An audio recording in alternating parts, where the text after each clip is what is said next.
In 2024, you were asked by Glenn Beck about Epstein's Black Book. And you said, he asked, who has Jeffrey Epstein's Black Book? And you said, Black Book, FBI. And he said, but who? That is, I mean theirs. And you said, oh, that's under the direct control of the director of the FBI. That's what you said. Was that true, Mr. Patel? I'll rely on you quoting it accurately. I did that a couple of years ago. Was it true what you represented to Mr. Beck and the president's supporters out there, or were you lying? Was it true that the Black Book, Epstein's Black Book, was in the possession of the FBI director? The Black Book was in the possession of the FBI. Okay, so now that you're the FBI director, you have possession of the Black Book, right? That index has been released. In 2024, Kash Patel was still a podcaster and a vocal Trump ally, not an FBI director. During an interview with Glenn Beck, he made a very direct claim about Jeffrey Epstein's so-called Black Book. He said it was under the direct control of the FBI director and suggested the real reason it hadn't been released was because of who was listed in it. He didn't stop there. In a heated tone, he urged officials to put on your big boy pants and reveal who he implied were connected to Epstein's crimes, framing it as a matter of public accountability and transparency. Later, the same man would end up in the very position he referenced, the director of the FBI. And that's exactly why Congressman Adam Schiff brought the clip forward. He had the video, the transcript, and the context, and used all of it to confront Patel with what he had said before holding power. Thank you, Mr. Chairman. Mr. Patel, during your confirmation hearing, you made several important commitments. For instance, you told Senator Coons there will be no politicization at the FBI. There'll be no retributive actions taken by any FBI should I be confirmed as FBI director. So let me ask you very specifically, did you ever take any action to terminate or discipline an FBI agent or employee in whole or in part as retribution for being part of an investigation of Donald Trump or January 6th? No. You also committed, you assured Senator Blumenthal, all FBI employees will be protected against political retribution. So you're testifying today that you played no role in the firing of even a single FBI agent for political retribution. None for political retribution. And if any FBI agent said you did, they would be lying. Is that your testimony? I'm only speaking to my actions. Everybody is allowed to make their allegations. Oh, no, these are allegations against you. And so, Mr. Patel, if FBI, senior FBI agents or employees said that you were firing them for political retribution reasons because of the cases they were assigned, you're saying they would be lying. Is that anyone that was terminated at the FBI was done so for failing to meet the standards, uphold their constitutional oath, and effectuate the mission. Well, by meet the standards, are you talking about meet the standards of protecting the president under any circumstance? No. You also guaranteed Senator Blumenthal that every FBI employee will be held to the same, absolute same standard. No one will be terminated for case assignments. Are you testifying today that you never terminated anyone at the FBI in whole or in part because of a prior case assignment? No one at the FBI is terminated for case assignments alone. Well, I'm asking about you, Mr. Patel. Did you, in whole or in part, terminate anyone at the FBI because they worked on the Trump investigation or because they worked on January 6th? No one at the FBI has been terminated for case assignments alone. Okay, you're saying alone. Does that mean they were terminated in part because they were assigned to a January 6th case or assigned to the Mar-a-Lago case?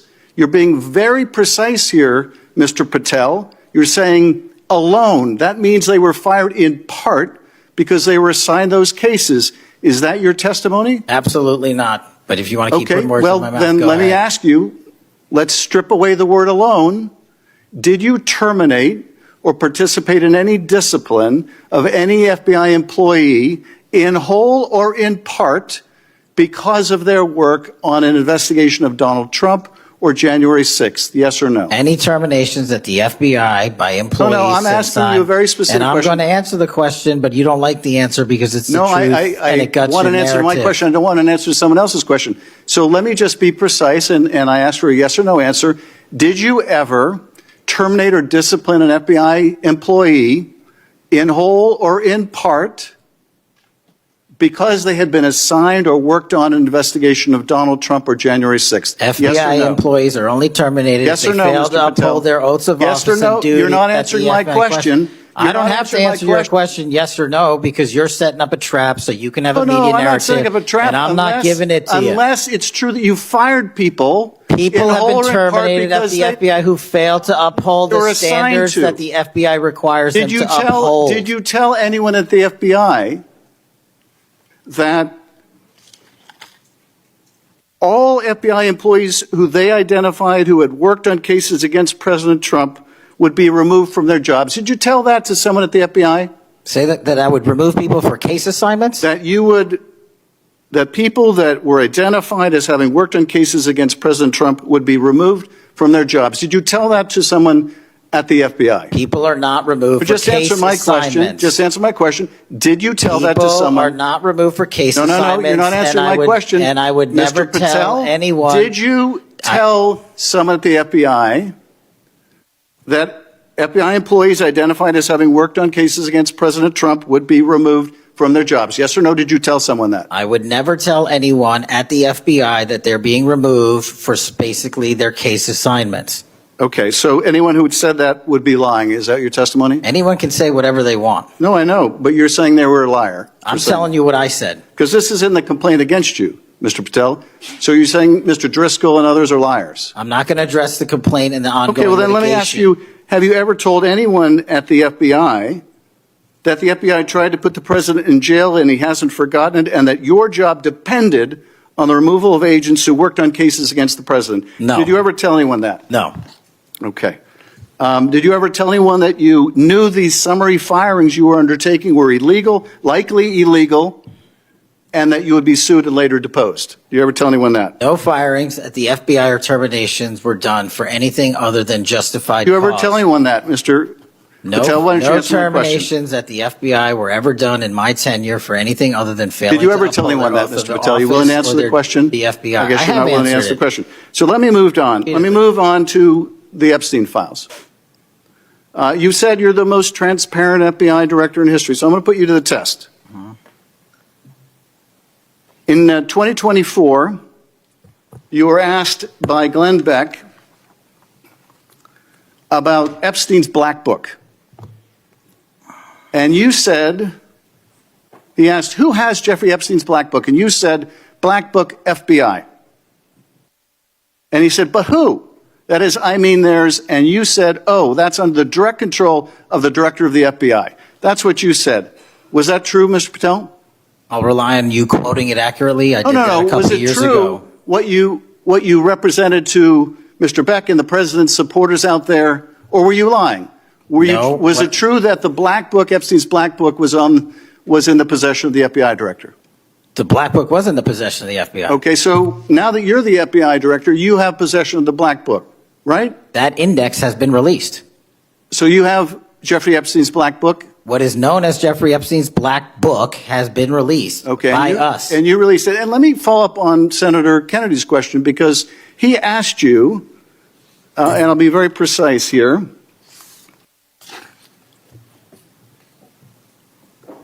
You've seen most of the files.